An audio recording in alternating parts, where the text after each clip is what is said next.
Rachel got it. How is it going? Boys and girls, welcome back to Key West Waterman. My name is Aaron Young. Oh, God. Sorry. Well, flip me over there. This is my fiance, lovely fiance, Madeline. Long story short, we've been inside this morning doing a little bit of work, doing a little bit of wedding planning, and I just have this disorder where I can't help myself, and I just look out the window a lot. And I looked out on the balcony and it just happened to be slick calm out after we had some storms this morning. So we decided we'd head out and do a little bit of spear fishing. Speaking of weddings, a lot of you guys have been asking actually about the wedding. We are getting married November 3rd. Yay. It's coming up. 43 days. 43 days, coming up very soon. And something else that was actually kind of humbling and flattering, and I kind of feel weird sharing this, but a lot of you have been reaching out via messages and comments about asking about the wedding registry. So if it was in your heart to show a little bit of love, no obligation. Again, feels kind of weird saying it, but a lot of you guys have been asking, so I figured I'd throw it out there. We'll put a link maybe in a pinned comment in the description if you were feeling generous and want to send us off some way. I don't know. Anyways, we're heading out spearfishing. We've got a few guns, got some leftover cinnamon rolls. Essentials. Got the big camera under there. The water was nice and clear a couple days ago, so enough rambling. We'll see you out there.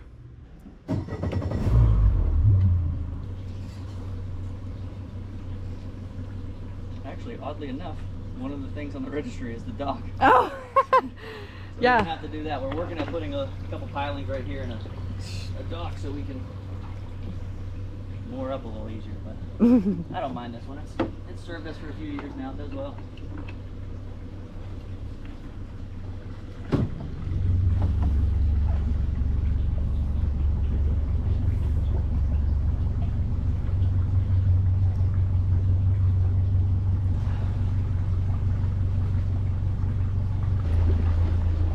Wow.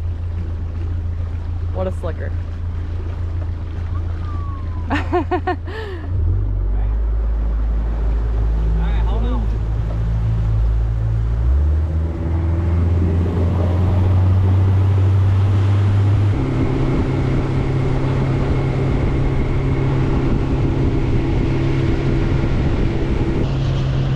Whoa, there's a boat. Ah, I hit it. It was a little sunken boat. It was a little sunken boat. It felt like my skeg nicked it. Wow.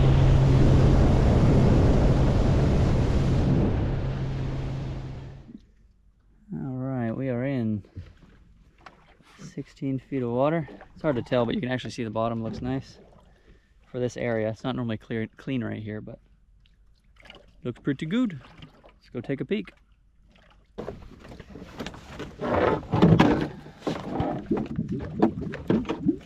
Really? Yeah, right? So, what are we targeting here? Well, deep down, I would love to eat a black grouper, but that can be hard to find in this depth. Don't discriminate. Snappers, yellow jacks. You may, if you see a hogfish, they're still open. I think they close. Actually, I think they updated it. I think they closed the end of September, like the 26th or something. Really? Yeah, kind of a random one. If you see a hog, pre-authorization approval required. I'll let you know. But yeah, I would love a black grouper or a yellow jack for what I have in mind. Okay.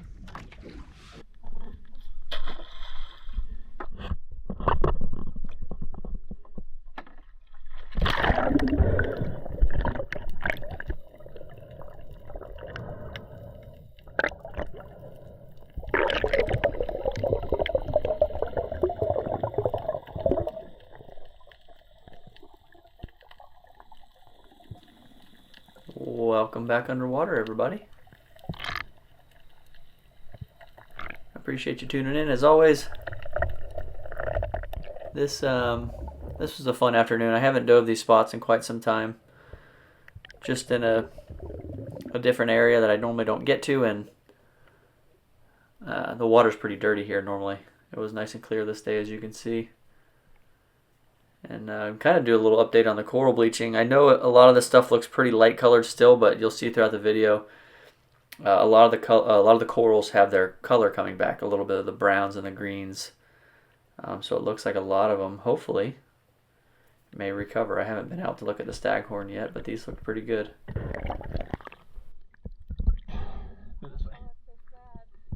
It's starting to come back there. You see how it's got a little green to it? Yeah. It was like white, but now it has a little bit of green color.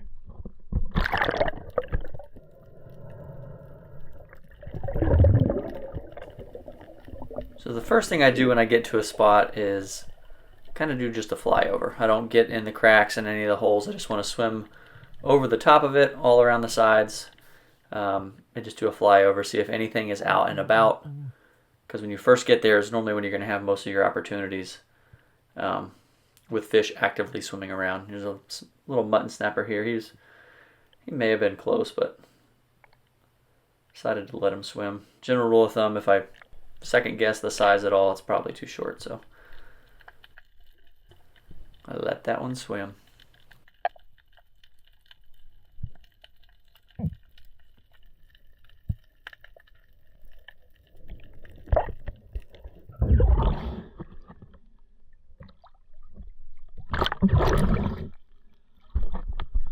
There was a mutton there that was borderline. So it probably took, I don't know, 3 or 4 drops total to cover the whole spot, the top of it, just kind of fly over it, like I said. Kind of just scoping everything out, gathering information. One thing that stood out to me as you look to the left, you'll see a little school of fish.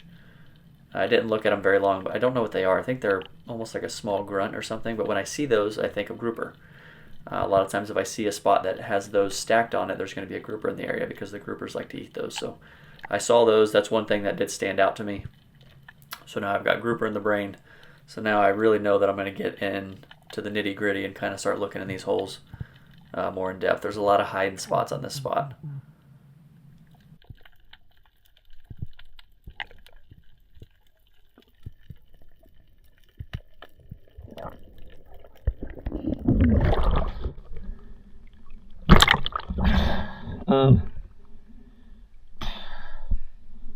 The amount of bait that's there, I'd be surprised. Oops, moon jelly. The amount of bait that's there, I'd be surprised if there wasn't a grouper or something here. I'm gonna kind of stay with me. You can do some drops, but I'm gonna up and down with the light and get in some of these holes. There's just a lot of little grunts.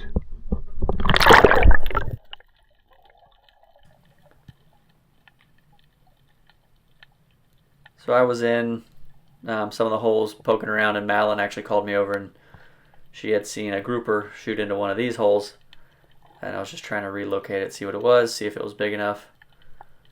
These groupers are really good at hiding. You can see the amount of corals here. There's a lot of hiding spots, which makes it tricky. It's almost like some spots are too good. You can see I come around here. There's a pretty decent red grouper. Probably was legal for sure, but you've heard me say it before. I think the red groupers, especially close to Key West, need a little bit of help. So I normally leave those be.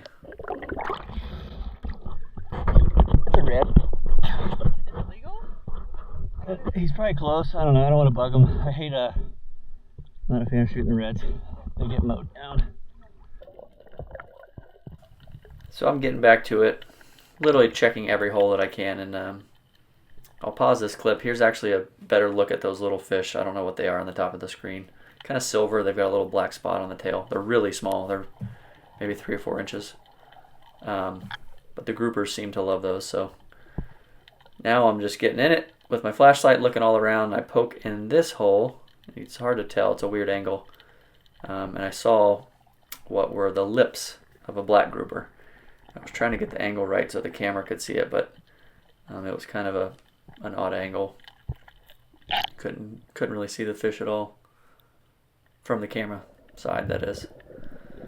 So now I know this fish is in this rock.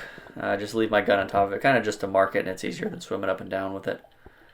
So first things first, I want to know, what is it and how big is it? So one of the hardest things to do is to size a fish. It's something I can't really teach. You just have to learn it over time, unfortunately.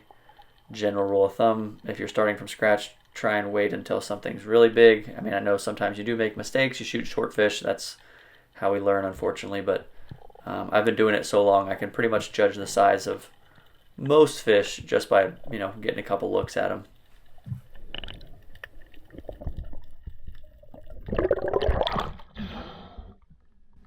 Baby? Yeah. He's in here.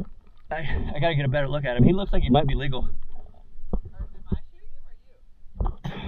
I mean, I would like you to. Oh, okay. But I'm trying to get a better look at him. He looks like, I'm always super conservative with the black groupers. I normally don't shoot them over like 26, 27, but the smaller ones honestly are really good to eat.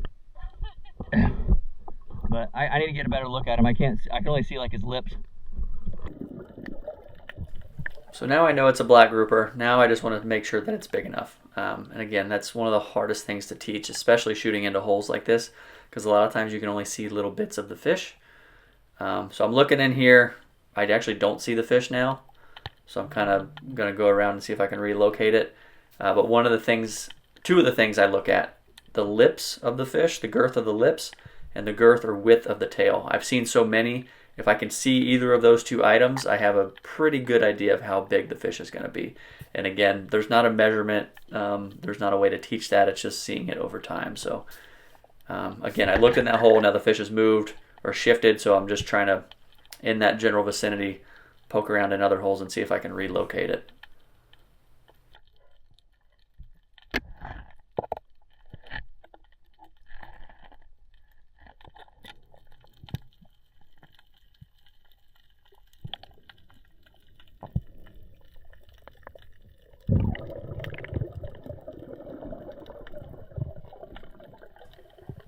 And as always, I talk about keeping YouTube land real.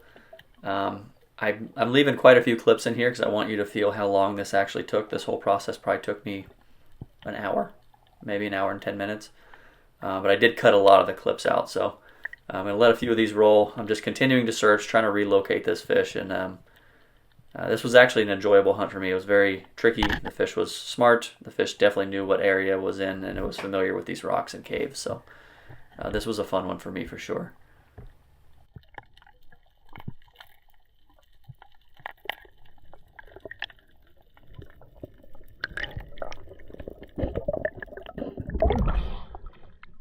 It moved again. He's a shifty little guy. Babe, if I see that grouper again, I'm just gonna probably have to take him because I don't think he's gonna sit still. He just, every time I see him, he's there, and then I go back down and he moves.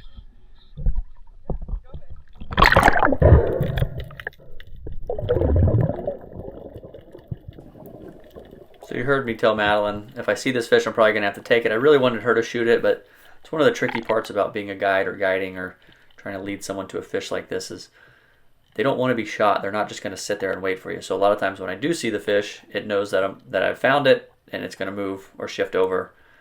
So it does make it very tricky. So I'm searching in a new hole, and again, I cut some of these clips out, and you can see this hole's a little foggy, and what that tells me is that something came through here, something moved.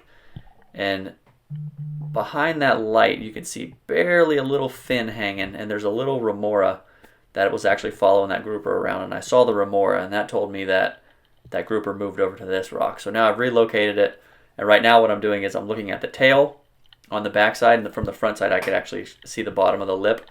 So now I've seen the fish, I know where it's at, and I know that it's definitely big enough.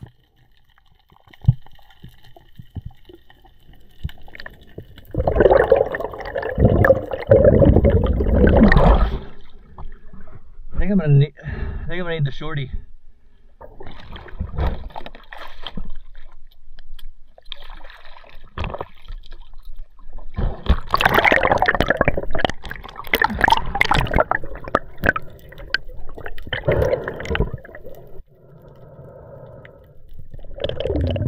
So if you've been watching the channel for some time, or any amount of time, you may have seen this gun, and this is not the scenario that you normally see it in. This is the Grover. We actually produce and sell these on the website, but Typically, you're going to see me using it in the mangroves or in really dirty water, but this is another use for that gun. When you're shooting into holes, if you have a big gun, you have to have your arm way back behind your head holding the trigger on the big gun and trying to line it up with your head near the front, which it's not that hard if you've done it a few times, but it can be tricky. So this is another use for this little guns because the trigger's a lot farther forward and the gun's really short, so you can hold it right up next to the light, look in the hole, and you can see clearly. So again, I went down, thought I knew where this fish was, and it moved over again. You can see when I poke my head back in that hole, a little bit of dust coming out, and that lets me know that the fish has been wiggling around and or left. And that's one of the things I've learned over the years is they will, if you look carefully enough, they will leave a little dust trail.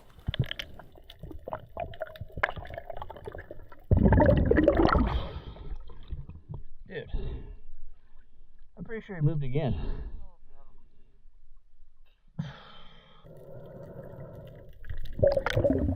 So a couple more dives. I follow the breadcrumbs to this rock, and this was a kind of a weird one because the camera, except for one time, the camera almost never picked up the fish.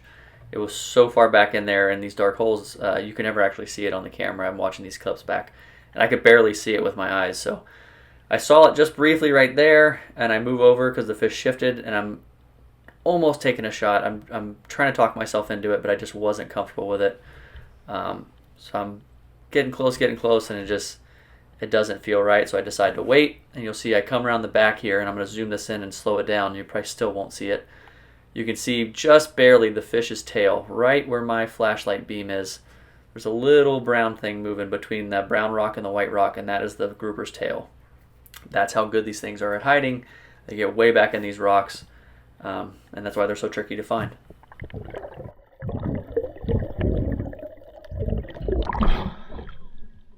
Ooh. He shifted right when I was about to pull the trigger. I had to talk myself out of that. Hold on. Thank you for your patience. He just looks so tasty. He's right there. There's like a window this big you have to hit him.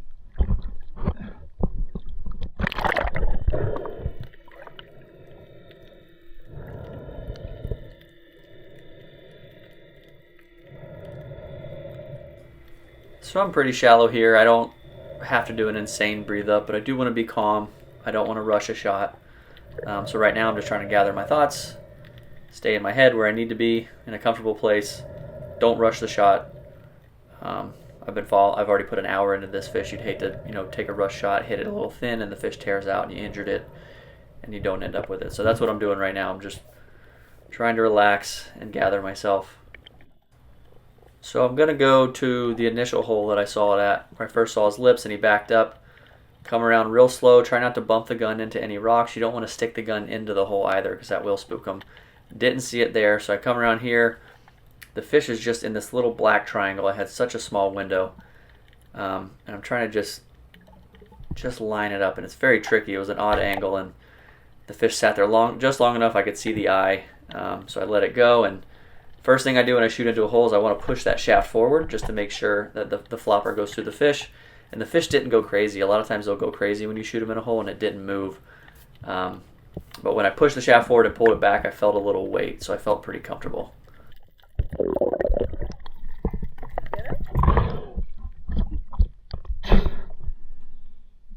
I don't know. I may have just pulled a horseshoe out of my butt. I think I stoned him. I could be wrong. It feels like there's mass on there. I want to give it a sec. I tried to push it forward. Yeah. Part of me felt like I missed, but then the other part of me feels like I stoned him, but he didn't twitch or anything.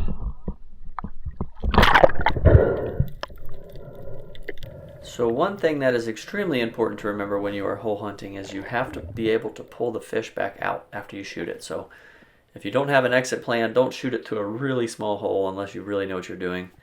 So I go down, check it out. You can see the grouper's eye here. Slow this clip down. Just wanted to make sure I had a good shot, that I hit the fish, and I could see that I hit it right in the head, right where I wanted. Got a little lucky on that one.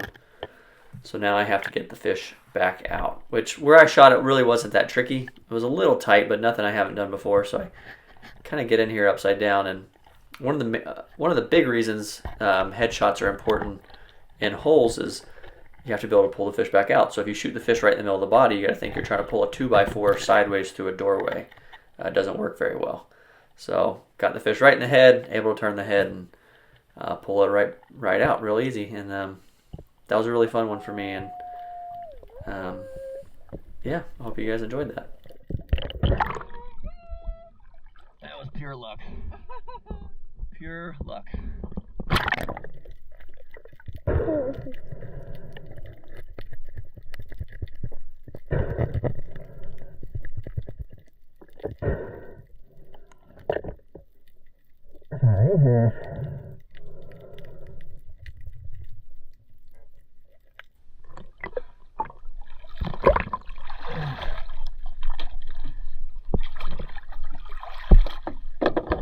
That's weird, that little stuff, he's got a little reef rash on his belly.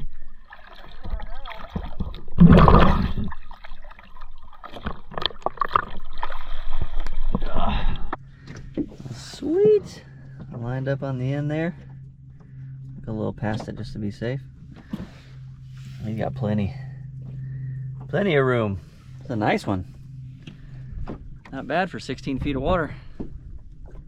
That thing was shifty. Of all the groupers, the black groupers down here are the trickiest. They're very smart, very shifty. They have their areas mapped out pretty well.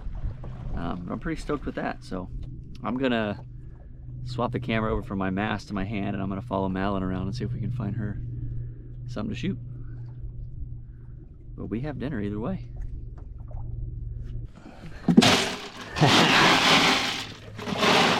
When we built this boat, I told Sammy Ginu that I wanted a cooler big enough for a grouper, and that's the first one we put in the new Ginu, first grouper. Love it. So we poked around a little bit longer. We wanted to try and get Madeline a fish, but we didn't end up seeing anything. But I thought this was kind of neat and I would share it. Something I haven't found before and kind of a neat find. They were ammo cartridges. They still look like, I think they refer to them as belts. They were still attached all together by belts. And the biggest caliber I have at home is a 300 Blackout, and they were a lot bigger than that. They were probably maybe almost 4 or 5 inches long. So I'm not sure if they were 50 cal or what it was, but I thought that was a pretty neat find.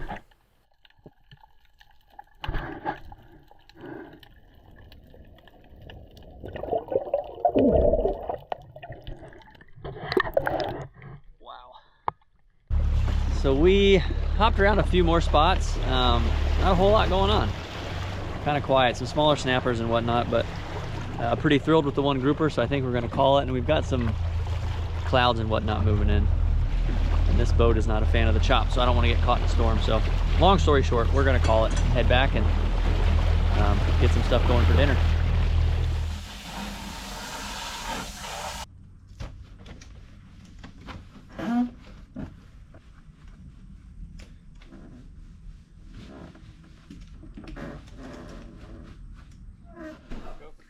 Alrighty, we are in the kitchen.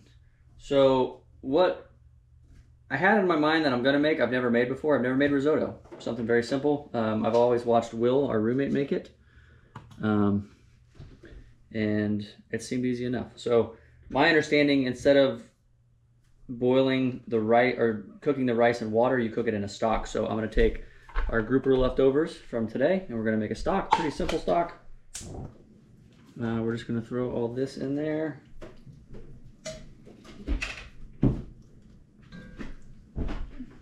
Just all the offcuts. There's a lot of good stuff left in there. A lot of flavors in that head and all those bones. And alright, so very simple. Offcuts, maybe a bit of salt. And I've got half an onion and just some random garlic we have. Maybe altogether a whole head of garlic. Just kind of letting that meat brown for just a sec. It's been in there for 30 seconds and it smells amazing. Alright, so I'm going to add some water. Oop. Just fill it up. Kind of eyeball it. Once that grouper cooks down a little bit, I'll be able to mash it down just a hair, but I'm gonna let this simmer maybe 2 hours on all the way low heat. And after that, strain it and we have our broth. So next time you see me, we will be starting our risotto. Is he so sleepy? All right, we're back in the kitchen. Truth be told, it is the next evening. The stock took longer than I thought. Got kind of sleepy, went to bed. So we're gonna do, I can't remember if I said it, we're gonna do like a garlic lemon butter risotto with some of that grouper cooked in the cast iron. So I'm bringing our stock. This is our grouper stock from yesterday. Back up, and I'm gonna actually make risotto for the first time. I'm gonna attempt this. Normally, if you're familiar with the channel, Will, my good friend, makes all the fancy stuff like risotto. I've never tried it, but it looked pretty straightforward. I'm just gonna take his recipe from last time we did it. But I'm gonna tweak it a little. I want kind of a lemon buttery garlic, and then we're gonna blacken the fish. I think those flavors will pair nicely. So what you'll need is I've got some onion, white onion, some garlic, butter, a couple lemons, and this is arborio rice, I think is how you pronounce it. So kind of ballpark it. That's maybe, I don't know, 2 cups. So we're gonna get this party started. All right, so I'm going off of memory here. So if I mess this up, Will, I apologize, or any other chefs out there. Starting with a little oil, I'm gonna put the garlic and onion in.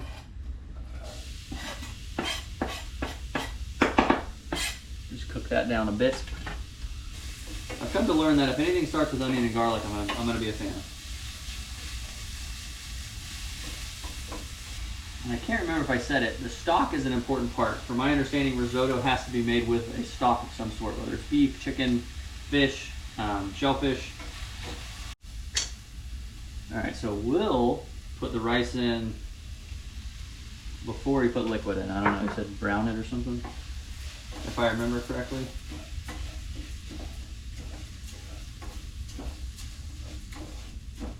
Just kind of mix it in, I guess, let everybody become a little bit friendly.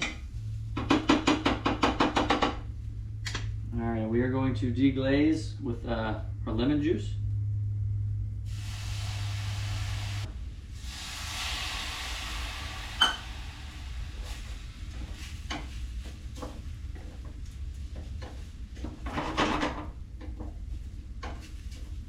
So apparently this is a very important part.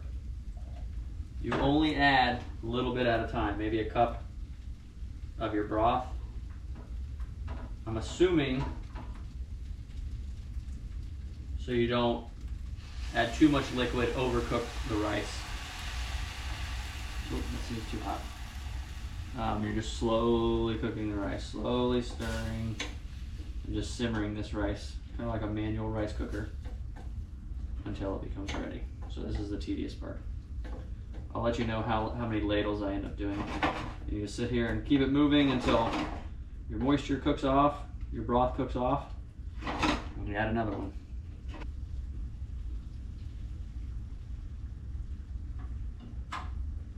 I'm just going to throw a bit of butter in there.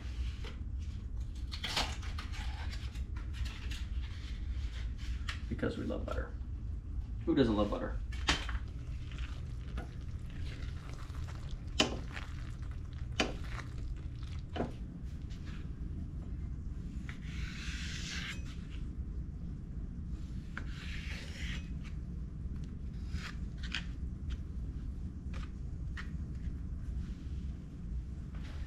All right, so this is, I think it's been like 30 minutes.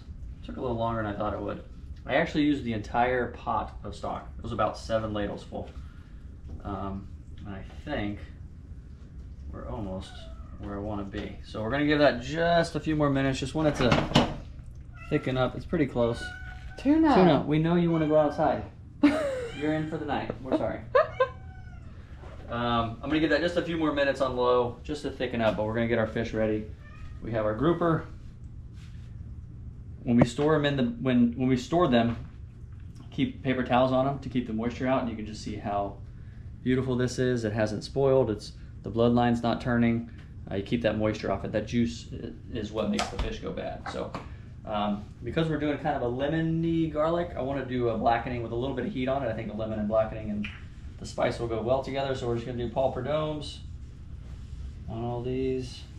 So Paul Perdomes and then some of that Sazon Caliente. It's a little bit of heat, not too much, just a little bit. Wow, Get that babe. cast iron going, and we'll have these in there in no time. See you in a bit. All right, so cast iron. I think it's avocado oil. I'm not sure. Whatever oil you use that has a high burning point. Something I did want to add to this stuff. Some capers Ooh, yeah. That's a good time. for my salty girl back there. Only you could taste this. Yeah, I would love to. Well, you have to wait. All right, so cast iron smoking hot. Oil. Oh, let me shake that back around. Once you get this cast iron fish recipe, it's so simple. Just whatever seasoning you like, ripping cast iron. It's just, you can't go wrong. Ooh, you're doing the oven one? Yeah, but just with blackening instead of just a pepper. Yeah. And salt. Especially with a fatty fish, it just crunches up really nicely.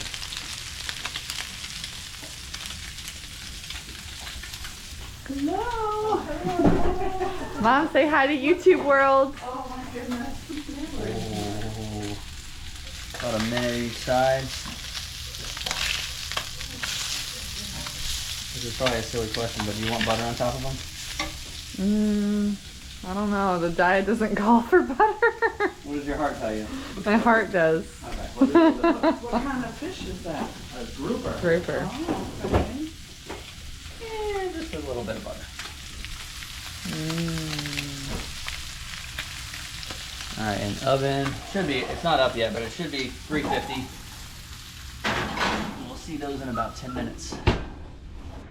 All right, let's take a peek here. Oh, baby. Wow. Oh my. Wow, it looks amazing. About, went a little short, about 9 minutes. Let me double check here. Yep, those are perfect. How much longer on the asparagus? They're basically done. How much risotto you want, babe? Good amount. I'm hungry. That much? Yeah. Babe, I feel like that's the Papa Bear one. No, it's not. Oh. There you are. Wow. Ooh, top it with Lemon. That looks awesome. Lemon, garlic, a little extra salt. Mm. Lemon, garlic, butter risotto, and blackened grouper. Love it. Wow, yes. So feel free. Okay. Say it again. Yummy. So I've been fighting Madeline this entire time. She's been trying to eat the risotto while I've been making it. And mind you, this is my first time ever doing risotto. Oh. I swear. You're just good at everything, babe. That's some. You may not like it. I'm asking you to try it. That's rich. That's So that good. broth is so, like, the broth from the grouper fat in the head is just, it's unbelievable. Whoa. It's All that flavor cooked down into this. It's like rice yummy cake. Like, I'm pretty thrilled with that. It's heavy though. It'll put you to sleep. yeah, very heavy, but very good. How's the fish? Is the fish cooked okay? Very good. Perfect. Wow, babe. That's, Whoops. I know I pretty much copied Will's recipe, but it's pretty good. You crushed it. I'm pretty thrilled with that. You gotta try this one. The fish isn't perfectly cooked, still moist. That oven Yeah. technique is just one of our favorites. wow. That is, look at that. It cooks it through, but doesn't dry it out. Well, that fish was hot. Just, yeah. Very moist. Yeah, you'll have to learn how to cook this style. The Yeah. fish. This is my mom, by the way. Oh yes, you met her before. Oh, okay. I forgot. I can Forgot to remember. reintroduce her. Madeline's mother. But that is all we have. First grouper on the menu. Appreciate you tuning in. And if you have any positive feedback, feel free to leave it in the comments. And you have any thoughts? This is bomb. We'll see you on the next Very one. good.